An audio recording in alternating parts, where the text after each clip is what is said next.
Hello everyone, welcome back to this channel. आज की video में हम लोग पढ़ेंगे कि गेटर्स और सेटर्स क्या होते हैं जावास्क्रिप्ट ऑब्जेक्ट्स के अंदर। ठीक है। मतलब सो फार हम लोगों ने हमेशा ये बोला है कि जो जावास्क्रिप्ट होती है वो एक फंक्शनल प्रोग्रामिंग लैंग्वेज है। ओके, पर जो रीसेंट वर्जन से जावास्क्रिप्ट है इसके अंदर हम लोगों ने कुछ ऊप्स कॉन्सेप्ट्स भी ऐड हो गए हैं, लाइक कि क्लासेस भी एडिशन, क्लासेस का एडिशन भी हो गया है, लाइक गेटर सेटर्स, ये सब कॉन्सेप्ट भी ऊप्स कॉन्सेप्ट होते हैं, पर ये सब कॉन्सेप्ट भी अब जावास्क्रिप्ट का पार्ट बन चुके हैं। ठीक है। सो गेटर्स और सेटर्स ये बहुत ही न्यू कॉन्सेप्ट है जावास्क्रिप्ट के अंदर। ठीक है, पहले हम लोग गेटर सेटर्स नहीं यूज़ करते थे। Okay, so it is better to understand जो भी न्यू फीचर्स होते हैं, क्योंकि इंटरव्यूज में बहुत ज़्यादा आपको हेल्प करेंगे हमेशा। ओके, सो हम लोग देखते हैं कि ऑब्जेक्ट्स के अंदर हम लोग गेटर सेटर किस तरह से क्रिएट कर सकते हैं और वो कैसे किसी भी नॉर्मल फंक्शन से कैसे डिफरेंट होगा और गेटर सेटर आखिर होते क्या हैं। ओके, सो फॉर एग्जांपल मेरे पास एक ऑब्जेक्ट है, let a is equals to name, मैंने लिखा John. Okay, then I have age, then I have written 21। ठीक है, ये मेरा ऑब्जेक्ट है। देन आई हैव रिटन कि फॉर एग्जाम्पल गेट। सो जब आप गेटर क्रिएट करो आपको ये गेट लगाना पड़ेगा, जिससे जावास्क्रिप्ट का कंपाइलर ये समझ सके कि आप एक गेटर क्रिएट कर रहे हो। ओके, फिर उसके बाद में हम लोग लिखेंगे कि यहाँ पे print age, okay, function, and then यहाँ पे we can write down the return statement this dot age. Okay, और यहाँ पर आपका ऑब्जेक्ट क्लोज हो जाएगा। इस तरह से आप एक गेटर क्रिएट कर सकते हो। मेन इंपॉर्टेंट चीज़ यहाँ पे क्या थी, कि जब भी आप गेटर क्रिएट करो आपको गेट कीवर्ड ऐड करना पड़ेगा। ठीक है, फिर उसके बाद में आपको जो भी नेम देना है उस प्रॉपर्टी का, उस गेटर का आपको जो भी नेम देना है, आपको XYZ भी देना है तो आप यहाँ पे प्रिंट एज की जगह XYZ भी दे सकते हो। ठीक है, तो वो कोई प्रॉब्लम नहीं है। उसके बाद में we created age like a normal function. यहाँ पर हम लोग फंक्शन के पैरेंथेसिस लगाते, फिर कर्ली ब्रैकेट में आपको जो भी वैल्यू रिटर्न करनी है आप वो वैल्यू यहाँ पे से रिटर्न कर सकते हो। तो गेटर का मतलब क्या होता है बेसिकली, कि आपको कोई वैल्यू को गेट करना है किसी ऑब्जेक्ट में से, तो आप गेटर्स यूज़ करते हो। ठीक है, अगर मुझे एज को एक्सेस करना है तो मैं डायरेक्टली ए डॉट एज भी लिख सकती हूँ। करेक्ट, उस केस के अंदर क्या होगा कि वो मुझे डायरेक्टली आपका एज प्रोवाइड कर देगा। पर अगर ऐसा कुछ है कि मैं चाहती हूँ कि मेरे को ऐसा है कि एडिशन ऑफ एज करना है, उसके बाद में एज की वैल्यू फेच करनी है। ठीक है, मुझे एज के अंदर कुछ 5 ऐड करना है, उसके बाद में एज की वैल्यू फेच करनी है, तो हम यहाँ पर दिस डॉट एज प्लस 5 कर सकते हैं। ठीक है, तो अगर आपको कुछ ओरिजिनल वैल्यू को कुछ मॉडिफाई करके फिर वैल्यू गेट करनी हो तो आप गेटर्स यूज़ कर सकते हो। ठीक है, ये हो गया फर्स्ट रीज़न कि हम लोग डायरेक्टली क्यों वैल्यू को एक्सेस नहीं करना चाहते, गेटर यूज़ करके क्यों करना चाहते हैं। Okay, another point is that कि कोई भी आप नॉर्मल फंक्शन भी जब क्रिएट करते हो तो उसका भी स्ट्रक्चर सेम ही होता है, जो कि फंक्शन नहीं मेथड होता है। ठीक है, फंक्शन और मेथड में डिफरेंस होता है जावास्क्रिप्ट के अंदर।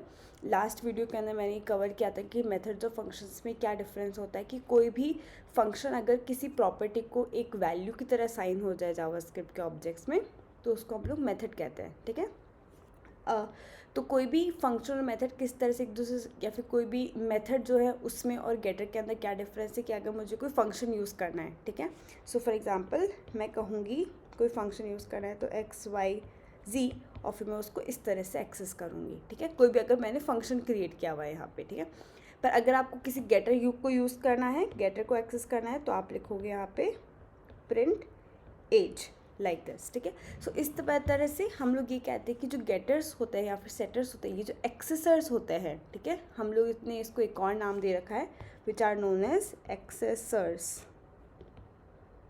ठीक है, ये जो भी एक्सेसर्स होते हैं ये बेसिकली क्या करते हैं, आपको हेल्प करते हैं थोड़ा सा डेटा को प्रॉपरली मैनेज करने में।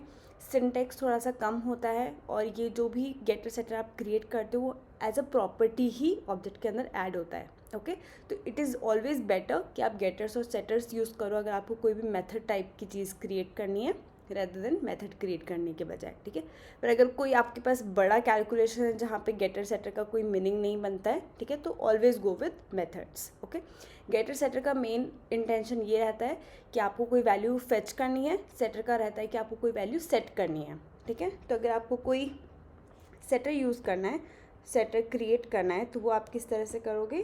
फॉर एग्ज़ाम्पल यहीं पर ही सेट लिखेंगे, यहाँ पर हम कहेंगे सेट एज। फॉर एग्ज़ाम्पल यहाँ पर मैंने एक वैल्यू ली, ठीक है, और फिर मैं यहाँ कहूँगी return this dot age equals to x, ठीक है। इसका मतलब हम लोगों ने क्या किया, उस एज का वैल्यू को सेट कर दी। या फिर अगर आपको रिटर्न भी नहीं करना है, क्योंकि सेटर के अंदर हम लोग मोस्टली रिटर्न नहीं करते वैल्यू को, ये मतलब प्रॉपर मतलब वे नहीं है सेटर को लिखने के लिए, ठीक है। तो आप लोग हमेशा क्या करोगे कि सेट फंक्शन, सेटर जब भी आप लिख रहे हो तो आप हमेशा वैल्यू को सेट कर दोगे। अब अगर आपको इसको फेच करना है तो आप लोग वापस से प्रिंट एज को यूटिलाइज करो जो आपने यहाँ पर क्रिएट किया है, ठीक है। सो ये डिफरेंसेस होते हैं।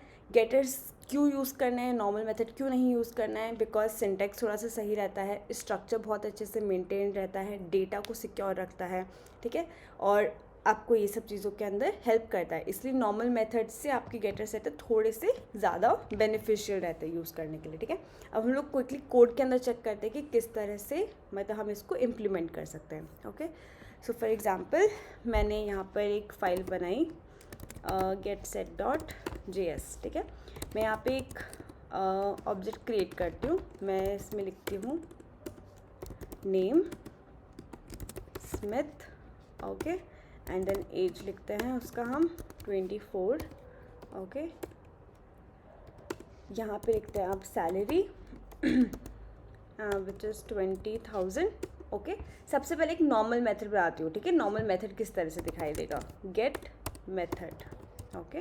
मैंने अगर एक नॉर्मल मेथड बनाया है तो वो ऐसा विजिबल होगा। यहाँ पे कॉमा लगाना होगा हमें, क्योंकि हर एक प्रॉपर्टी कॉमा सेपरेटेड होती है, ओके। फंक्शन ये ब्रैकेट, और फिर इसके अंदर हम लोग गेट मेथड नहीं, get salary, okay.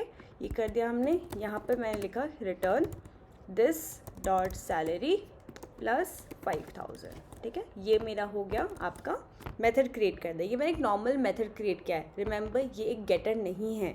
Just because even मैंने यहाँ पे गेट लिखा है इसका मतलब ये नहीं कि गेटर है, ये प्रॉपर्टी का नेम है, ठीक है। अगर मुझे इसको एक्सेस करना होगा तो मैं इसको कैसे एक्सेस करूँगी, यूज़र डॉट गेट सैलरी, और फिर ये ब्रैकेट्स लगाए। जब आप ये ब्रैकेट्स लगा रहे हो इसका मतलब आप इस फंक्शन को एग्जीक्यूट कर रहे हो, इसका मतलब ये लाइन को रन कर देंगे हम, ठीक है।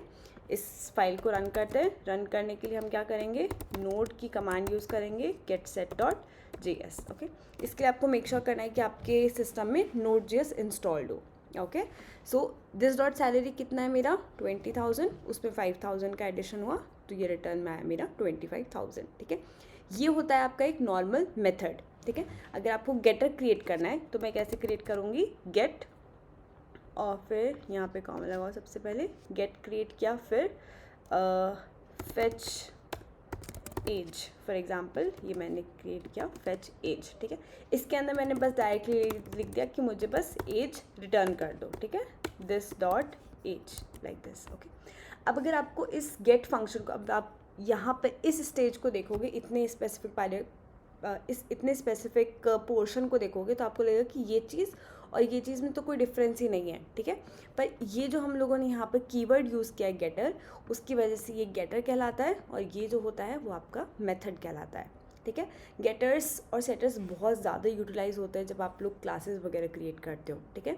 तो उसके अंदर बहुत ज़्यादा यूसेज है इसका, पर मतलब ऑब्जेक्ट्स के अंदर जब इंट्रोड्यूस हो गए तो हमको इसमें भी पता होने चाहिए कि कैसे यूज़ होते हैं, ओके। तो अगर आप मुझे फेच एज को यूज़ करना है तो इसको मैं कैसे यूज़ करूँगी, log user dot fetch age, that's it, ठीक है। ये हम लोग के लिए कोई फंक्शन नहीं है।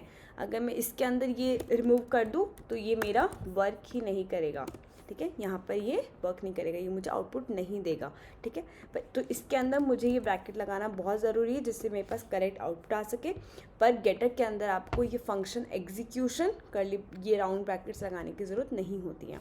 इस वजह से ये डिफरेंस होता है मेथड में और गेटर के अंदर, कि ये आपका सिंटेक्स थोड़ा सा सिंपल कर देता है और ये आपके डेटा को सिक्योर रखता है और ये सब चीज़ें, ओके। अगर आपको कोई सेटर क्रिएट करना है वो कैसे क्रिएट करोगे, सेट लिखोगे यहाँ पे और कहोगे कि रीसेट नेम, ओके। ये मेरे सेटर का नेम हो गया फॉर एग्जांपल, और इसके अंदर मैं कोई नेम पास कर देती हूँ, लाइक टेम्प, लाइक एक्स। मैंने यहाँ पर कुछ एक्स यूज़ किया।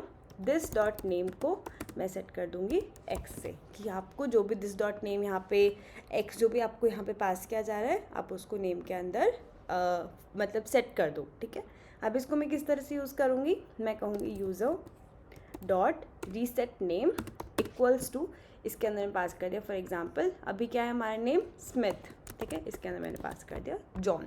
ओके, मैंने जॉन पास किया, इसका मतलब अभी इसने इस वैल्यू को सेट कर दिया है, ठीक है। अगर ये वैल्यू सेट हो गई है तो अगर मैं दिस डॉट नेम करूँ तो मेरे पास जॉन आना चाहिए। ओके, सो इसके आगे मैं करती हूँ log this dot name, sorry user dot name. Okay, user dot name करते हैं। अब मैं इसको रन करती हूँ फाइल को, so you can see it is coming as John. जब भी आपको सेटर यूज़ करना है आपको इस तरह से करना है। अभी आप यहाँ पर भी देखोगे कि अगर कोई नॉर्मल फंक्शन होता तो भी मुझे उसको इस तरह से लिखना होता, यूज़र डॉट रीसेट नेम और इस ब्रैकेट के अंदर जॉन पास करना होता, राइट। कोई भी नॉर्मल फंक्शन होता तो मुझे इस तरह से पास करना पड़ता, ठीक है। पर सिंस ये सेटर है तो हम लोग ये नहीं करेंगे, हम लोग ये अप्रोच यूज़ करेंगे, ठीक है। सो ये डिफरेंस होता है गेटर और सेटर फंक्शंस के बीच के अंदर, ठीक है। ये इसके अंदर तीनों चीज़ें आ गई कि मेथड को कैसे एक्सेस करना है, गेटर को कैसे यूज़ करना है, एक्सेस करना है, कोई नॉर्मल प्रॉपर्टी को कैसे एक्सेस करना है। So all of these points have इसके अंदर आ गए, ठीक है। ये सब चीज़ें याद रखना बहुत ज़्यादा इंपॉर्टेंट है, लाइक लेटेस्ट फीचर्स के पॉइंट ऑफ व्यू से, ठीक है। इंटरव्यूज़ में बहुत ज़्यादा ये सब क्वेश्चंस पूछे जाते हैं। Okay, so that's it for this video, thank you so much for watching.